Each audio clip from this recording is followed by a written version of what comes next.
最近风台是一个接一个扫过来，国内菜市价销直起，一粒高丽菜都要100多块。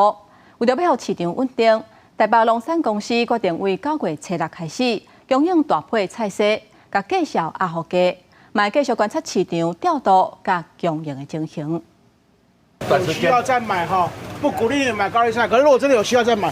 当环大声叫卖，个提醒民众，即马高丽菜价上较贵，现在一粒拢超过100块，有需要时阵才买。因为最近风台连续来几日的影响收成，历史菜价一直起。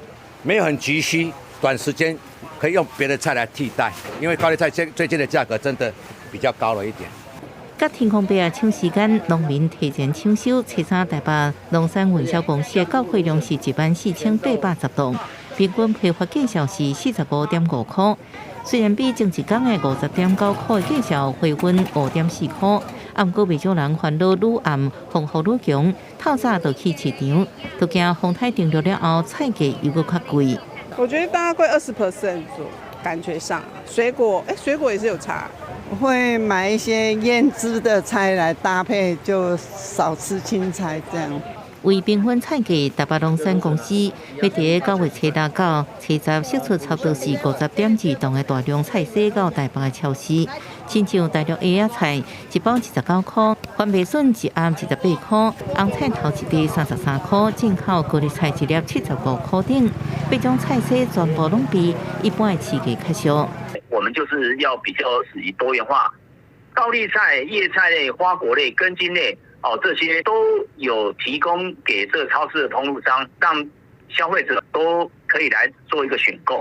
另外，批发市场部分北农表示，已经加量出货冷藏的买零值，协调到菜农加倍供应出货，佮继续掌握中南部的货源，沿供应予批发市场，希望沿予价销会更较稳定。记者综合报道。继续来关心台东的灾情。伫台11线有真侪树仔去互风扇断去，挡伫路中央，而且落大雨嘛看袂清楚，塞车是真危险。另外，台东出产的雪茄即嘛面临风灾，农民是拢加强防灾措施，希望会当减少损失。车前的零件都叉开约强要弄掉，才发现有树仔坏伫台11线的路面，真危险。台东有民家大樟树仔零件飞起来，船长烦恼影响安全，着急准备工具去处理。这次风台太大，我也很难过。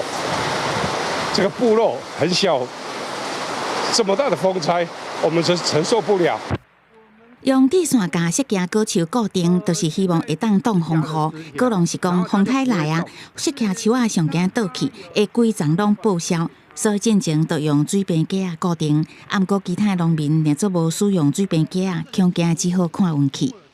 台风前要是有很大量的雨，会使这一个土壤松掉、软掉，然后接着风进来的时候，它的风险就很大，就很容易就倒伏。果农烦恼天灾造成农损，十尾仔店是烦恼风台一直来乱，生理会有真大影响。即阵仔生理嘛拢无介好啦，拢10天就风台，2天就风台，2天就风台。海葵风台伫台东带来大风大雨，在地民众除了烦恼安全，恐惊伫风台过了后，都要搁开真侪时间来收尾。记者综合报道。